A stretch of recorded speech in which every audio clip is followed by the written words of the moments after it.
அக்கினிமயமான நாவுகளை பற்றிய தியானம். நாள் 35. பரிசுத்த ஆவியின் அபிஷேகத்தில் அற்புதங்களை செய்தல். யோவான் 14 அதிகாரம் 12 மெய்யாகவே மெய்யாகவே நான் உங்களுக்கு சொல்கிறேன், நான் என் பிதாவினிடத்திற்கு போகிறபடினால் என்னை விசுவாசிக்கிறவன் நான் செய்கிற கிரியைகளை தானும் செய்வான், இவைகளை பார்க்கிலும் பெரிய கிரியைகளையும் செய்வான். அற்புதம் என்ற வார்த்தையை அகராதி நம் காண்கிற உலகில் உள்ள மனித அல்லது இயற்கை சக்திகளை மீறிய மற்றும் இயற்கைக்கு அப்பாற்பட்ட ஒரு விளைவு அல்லது அசாதாரண நிகழ்வு என்று வரையறுக்கிறது. இயற்கை முறையில் இதை செய்ய இயலாது. அற்புதம் என்பது தேவனால் மட்டுமே செய்யக்கூடிய ஒன்று. இதில் ஆச்சரியமான விஷயம் என்னவென்றால், அவர் நம் மூலமாகவும் அவருடைய அற்புதங்களை செயல்படுத்த விரும்புகிறார். அற்புத அடையாள ஊழியத்தை செய்ய சில காரியங்கள் தேவைப்படுகின்றன. ஆக்கப்பூர்வமான அற்புதங்கள் செயல்படுவதற்கான முதல் தகுதி அற்புதங்களின் மேல் விசுவாசம் இருக்க வேண்டும். இது ஆவிக்குரிய பரிமாணத்தின் முதல் மண்டலமான விசுவாச மண்டலத்துடன் ஒத்துப்போகிறது. தேவனுடைய வார்த்தையை கேட்பதன் மூலம் விசுவாசம் வருகிறது. அந்த வார்த்தை நமக்குள் இருக்கும் தேவனுடைய வல்லமையாக மாறுகிறது. படைப்பு அற்புதங்கள் செயல்படுவதற்கான இரண்டாவது தகுதி, நாம் வல்லமையால் அபிஷேகம் செய்யப்பட வேண்டும். இது ஆவிக்குரிய உலகின் இரண்டாவது மண்டலமான அபிஷேக மண்டலத்துடன் ஒத்துப்போகிறது. நமது சொந்த பலத்தில் இது போன்ற அற்புதங்களை செய்வது சாத்தியமில்லை. பரிசுத்த ஆவியின் வல்லமையால் இயேசு கிறிஸ்துவின் நாமத்தில் அற்புதங்களை செய்ய நாம் அபிஷேகம் செய்யப்பட்டிருக்கிறோம் என்று நம்புவதற்கு விசுவாசம் மிகவும் தேவை.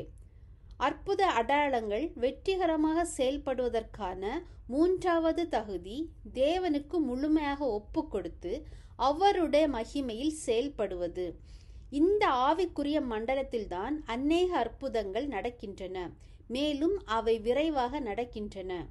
குணமாக்கும் ஊழியத்தில் மறைந்த பிரான்சிஸ் ஹண்டர் அடிக்கடி கூறுவார், குணமாக்குதலுக்கு பதிலாக உணர்வுகளை நாம் தேடினால் தேவன் நம் மூலம் என்ன செய்ய விரும்புகிறார் என்பதை நம்மிடம் இருந்து பறித்துவிடும்.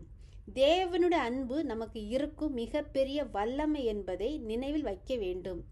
நாம் உணர்ந்தாலும் உணராவிட்டாலும் அது எல்லா நேரங்களிலும் கிடைக்கும். உணர்வுகளால் நம்மை அசைக்க முடியாது, ஆனால் நிரப்புதலின் மூலம் நாம் அசைக்கப்பட வேண்டும். நாம் பரிசுத்த ஆவியால் நிரப்பப்பட்டு அவரால் அபிஷேகம் செய்யப்பட்டிருந்தால் அதுவே போதுமானது. தேவனுடைய அன்பு நம் வழியாக பாய்ந்தால் நோய் உற்றவர்களிடம் நாம் காட்டுகிற இரக்கத்தினால் பெரிய அற்புதங்கள் நிகழ்கின்றன. நாம் உண்மையான மனதுருக்கத்தோடு ஜெபிக்கும் போது இயற்கையான ஒரு பரிதாப உணர்வோடு அவர்களுக்காக ஜெபிப்பதில்லை. மாறாக மனதுருக்கம் என்பது அவர்களின் வலியை நாம் உண்மையில் உணர்கிறோம் மற்றும் தேவன் அவர்களை எவ்வளவு நேசிக்கிறார் மற்றும் அவர்கள் குணமாக வேண்டும் என்று விரும்புகிறார் என்பதை அடையாளப்படுத்துகிறது.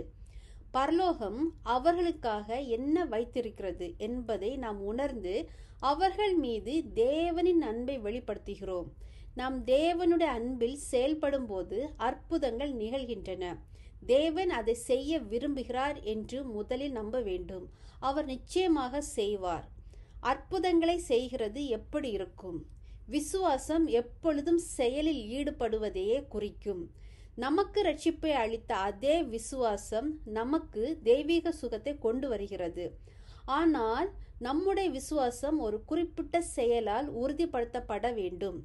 எபிரேயர் 11 அதிகாரம் 6 கூறுகிறது, விசுவாசம் இல்லாமல் தேவனுக்கு பிரியமாய் இருப்பது கூடாத காரியம்.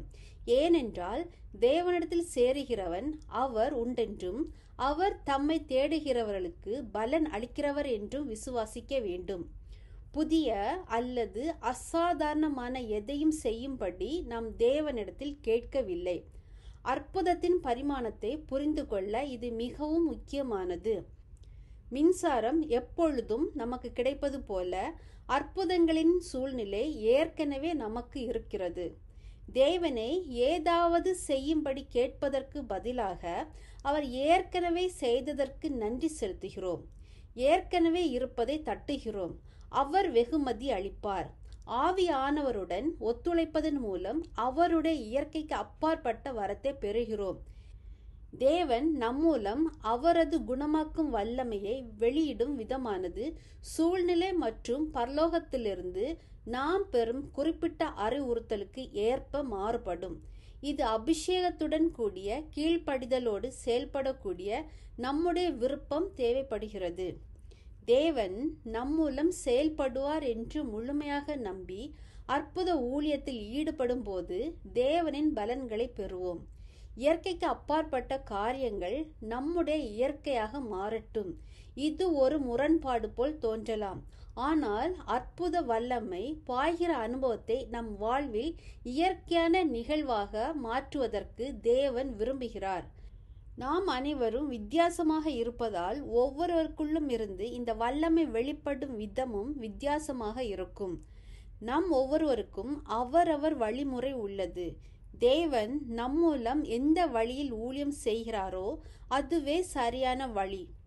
நாம் நோயாளிகள் மீது கைகளை வைக்கும்போது நம்முடைய சொந்த நடை, நம்முடைய சொந்த விண்ணப்பம், நம்முடைய சொந்த பேச்சு வடிவம், நம்முடைய சொந்த குரல் ஊடுருவல்கள் மற்றும் நம்முடைய சொந்த முக பாவங்கள் இருக்கும். நம்முடைய இயற்கையானதை செய்ய வேண்டும்.